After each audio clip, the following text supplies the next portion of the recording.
الحمدللہ وحدہ والصلاۃ والسلام علی من لا نبی بعدہ اما بعد۔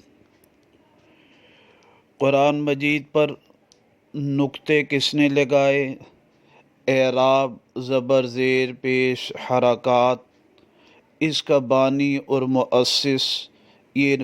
کار خیر میں حصہ لینے والے کون لوگ تھے؟ اس بارے میں تفسیر قرطبی میں محمد بن احمد الانصاری قرطبی، امام قرطبی رحمہ اللہ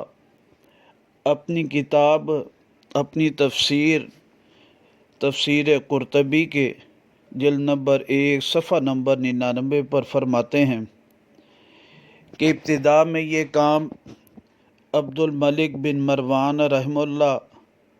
کے حکم کے ساتھ نقطوں کا شروع ہوا، اور اس کام کو ابو الاسد دوئلی رحمہ اللہ نے کیا تھا۔ پھر اس کے بعد جو وہ صورت تھی اس میں ایک نقطہ اوپر، ایک نیچے، ایک آگے لگا دیا جاتا تھا۔ تنوین کی بھی صورت خاص علامت تھی، لیکن پھر اس کے بعد حجاج بن یوسف رحمہ اللہ سے اللہ پاک نے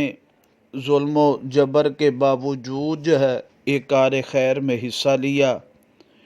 اور انہوں نے یحییٰ بن یعمر رحمہ اللہ، نصر بن عاصم لیثی رحمہ اللہ اور حسن بصری رحمہ اللہ کو ان نقطوں کے لگانے کے لیے، زبر زیر پیش کے اعراب کے لگانے کے لیے مأمور کیا، اور ان حضرات نے یہ پھر کام سر انجام دیا۔ تو تاریخ کی کتابوں میں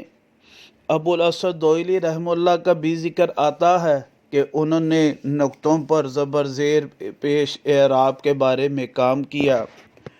اور حجاج بن یوسف نے جو حکم دیا تھا اس میں حسن بصری رحمہ اللہ، یحییٰ بن یعمر رحمہ اللہ اور نصر بن عاصم لیثی رحمہ اللہ ان کا بھی ذکر آتا ہے۔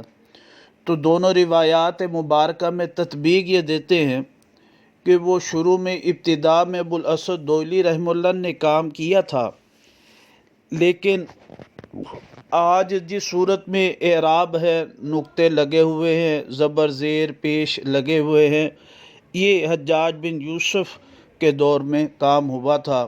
اللہ سبحانہ تعالیٰ صحیح سمجھ کی توفیق نصیب فرمائے۔ اسی بات کو علامہ جلال الدین سیوطی رحمہ اللہ نے اپنی کتاب الاتقان فی علوم القرآن کی جلد